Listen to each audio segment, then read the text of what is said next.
I am announcing my run for President of the United States. This isn't just a political campaign.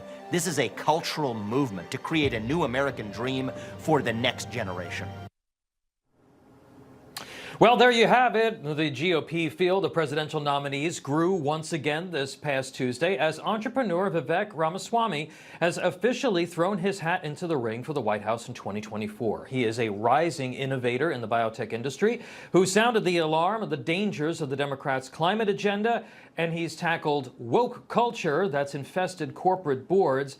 Now he wants to tackle the mess in Washington.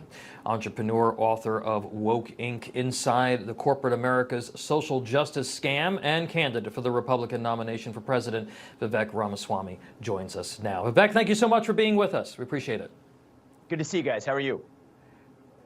Good, good. So for anyone, this is a big step, but especially for a first-time candidate. Why did you decide to run, and why do you believe that you're qualified to be the leader of the free world? Well, look, I've accomplished a lot in my business career, but I'm not running on my biography. I'm running on a vision for our nation, and it is not someone else's vision. It is a vision that I have spent the last several years developing myself. I believe that we're in the middle of this national identity crisis where if you ask most people my age, really any age in America today, what it means to be an American, you get a blank stare in response. And I think that is a vacuum at the heart of the American soul that creates an opportunity for the GOP to fill it with a vision of American national identity that runs so deep that it dilutes this woke cancer to irrelevance. I believe I understand this more deeply than anybody who's in office or running for office today. And that's why I think I can run for president, to revive the ideals that set this nation into motion, not just in the clouds, but with a specific policy agenda that actually gets the job done. That's why I'm running. Vivek, as the left makes strides in big tech, media, and of course government, a lot of folks view freedom as being under threat, as you mentioned. As you look at America today, what do you see as the most pressing issue? Is it the identity crisis that you say that we're having, or is there something more specific? And give me two examples of the most pressing issues facing America today. So I think identity politics is one major issue. That's why I pledge on day one to end affirmative action in America. That is something that the U.S. president can do. I think more broadly, it's this culture of apologizing for who we are. That's manifest in the climate religion in America. I'm also pledging to dismantle the climate religion that shackles the United States while leaving China untouched. And by the way, one of my biggest issues is declaring independence from China. Because unlike 1980, where we never relied on the Soviet Union for our modern way of life, today we rely on communist China for the shoes on our feet and the phones in our pockets. We will never defeat an enemy that we depend on for our modern way of life. And I've laid out a clear policy agenda for how I believe we can decouple and declare independence from our long-run enemy, and that is communist China.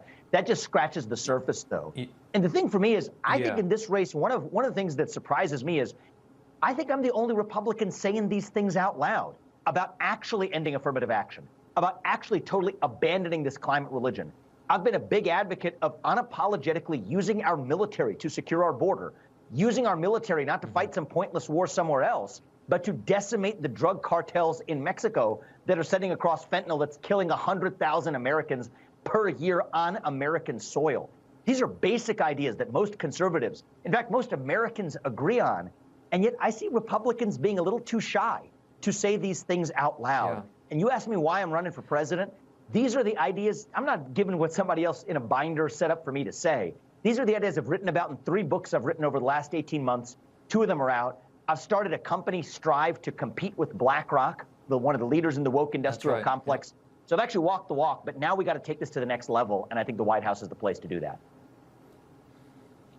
And, Vivek, as I'm sure you've heard, DirecTV recently dropped Newsmax from the channel lineup, and they said that it's a business decision. Congressman James Comer spoke with our own John Bachman yesterday about the DirecTV situation. This is what he had to say. I have strongly encouraged them to meet with your CEO, Mr. Ruddy, to get this worked out, or else. So I think if anyone's ever watched the House Oversight Committee, any of our first 3 hearings, they have to ask themselves, do you really want to go in front of the House Oversight Committee? Because this is something that the 26 Republicans on the House Oversight Committee are very passionate about. We're all huge fans of Newsmax. And your thoughts on the discrimination that we're facing? I mean, this is some of the stuff that you've championed as well. Oh, absolutely. I mean, this makes my blood boil. And as much as I love Newsmax, I have been talking about this issue not because of that, but because I love this country. There's this new hybrid of corporate power and state power that together is doing what neither one can do on its own. This is not the invisible hand of the free market. This is the invisible fist of government using companies like AT&T through the back door to get done what government could not get done through the front door under the Constitution, which is to censor disfavored viewpoints. And my message to the left is if you can do it to Newsmax today, they can do it to you tomorrow. This is an issue that should make every American's blood boil. Everyone should be frightened of this kind of culture. George Washington is rolling over in his grave.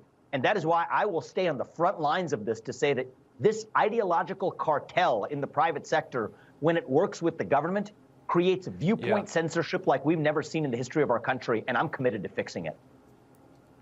Vivek, one process question for you. You're 37 years old. You're a political outsider. You've done exceptionally well for yourself in business. The money race here is always very important, as you know, when it comes to campaigns. How much of your personal fortune are you willing to use to help finance this effort as a first-time candidate? Well, as somebody who's lived the full arc of the American dream, I don't apologize for it. What do I care about most? I care about this country. So money will not be an obstacle in this race. My machinery will not be an obstacle. We have a growing and talented team. But the heart of what lifts this is the message, and I hope my ability to deliver that message and get the job done. That means it's going to take actually a bottom-up effort, too. Vivek2024.com. That's my name, Vivek 2024.com. We want this to be a grassroots, bottom-up campaign of not large dollar donations, but actually small dollar donations, so that this can actually be an uprising of everyday Americans who restore the heart and soul of this country. And I say this year is not about the who. It's about the what and the why. Let's define the agenda, and I really think we can do this together. All right, terrific. We're going to be following it. 2024 presidential candidate for the Republican nomination, Vivek Ramaswamy. Thank you so much for being with us, sir. Appreciate it. Thank you. Thank you very much.